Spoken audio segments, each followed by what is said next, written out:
তুমি এক কাজ করো, তাহলে এখন কোচিং এ যাও, আমি বরঞ্চ আমার কাজগুলো শেষ করি। আর শোনো, এমন কিছু করবা না যেন আমি কষ্ট হই। যাও, সাবধানে যাও।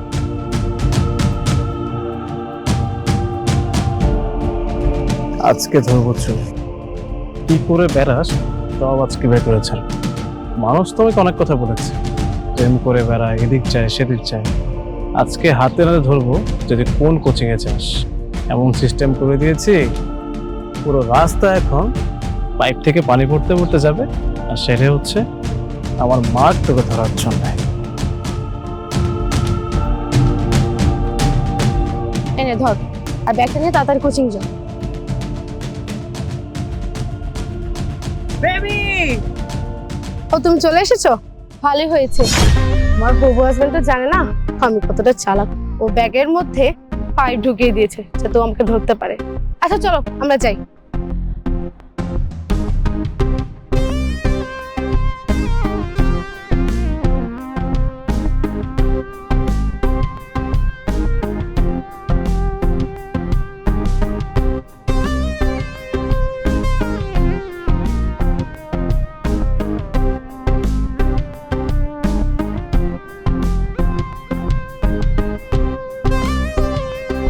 যাক, পানির দাগ তো কোচিং এর দিয়ে গিয়েছে, তাহলে মনে হয় কোচিং করতে গেছে।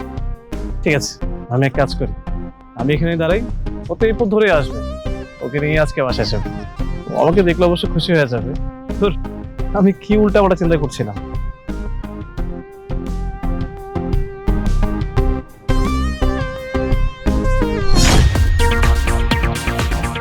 কি ব্যাপার, তুমি এখানে কি করছো? আর তোমার ব্যাগ কোথায়? তুমি না কোচিং এ গিয়েছিলে? আর এই ছেলেকে, এই ছেলেকে তোমার ব্যাগ কেন? তোমার পাশেও এটা কি? আসলে রাজ, ওই যে ও আমার ফ্রেন্ড লাগে, জাস্ট ফ্রেন্ড লাগে। আর কিছু বলতে হবে না, আমার বোঝা হয়ে গিয়েছে। আসলে কি জানো, মিথ্যে বাদে মিথ্যাবাদী থাকে। তোমাকে আমার সন্দেহ হয়েছিল, এই জন্য তোমার ব্যাগে পানির বোতলের মধ্যে আমি পাইপ লাগিয়ে দিয়েছিলাম, যেন পানিটা পড়তে পড়তে রাস্তায় তুমি যাও আর তোমাকে মার্ক করতে পারি। কিন্তু তুমি এতটাই চালাক যে তুমি আমার চোখ ফাঁকি দিয়ে এই ছেলেকে তোমার ব্যাগ দিয়ে ঠিকই কোচিং এ পাঠিয়েছো, আর তুমি সেটা সুযোগ নিয়ে তোমার বয়ফ্রেন্ডের সঙ্গে দেখা করতে গিয়েছো। আরে, তোমার জীবনে কেউ থাকলে আমাকে বলতে পারতে তুমি কাউকে ভালোবাসতেই পারো। বিষয়টা এমন না যে তুমি আমাকে জোর করে বিয়ে করতে হবে, তোমার অনিচ্ছাকৃত ভাবে তুমি আমাকে নিয়ে জীবন কাটাতে হবে। আমাকে বললে আমি সবকিছু মেনে নিতাম, কিন্তু আজকে এই দিনটা আমাকে না দেখালেও পারত। যাই হোক, আল্লাহ যা করে মানুষের ভালোর জন্যই করে। যদি বিয়ের পর আমি এসব দেখতাম তাহলে হয়তো আমি মানতে পারতাম না। আগে সবকিছু জেনে গিয়েছি, আমার জন্য ভালোই হয়েছে। তুমি যাকে ভালোবাসো আশা করি তুমি তাকে নিয়ে ভালোই থাকবে, আর আমি দোয়া করবো যেন তোমরা ভালো থাকো। অ্যাটলিস্ট তোমাকে আমি ডিজার্ভ করি না, বা আমার মতো মানুষকে তুমি ডিজার্ভ করো না।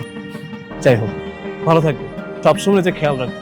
আমি গেলাম, আর আজকের পর থেকে কারোর সঙ্গে মিথ্যা বলবে না, কাউকে আমার মতো করে ঠকাবে না। এতে তুমিও ভালো থাকতে পারবে, আর তোমার জীবনে যে আসবে সেও ভালো থাকতে পারবে। আল্লাহ হাফিজ।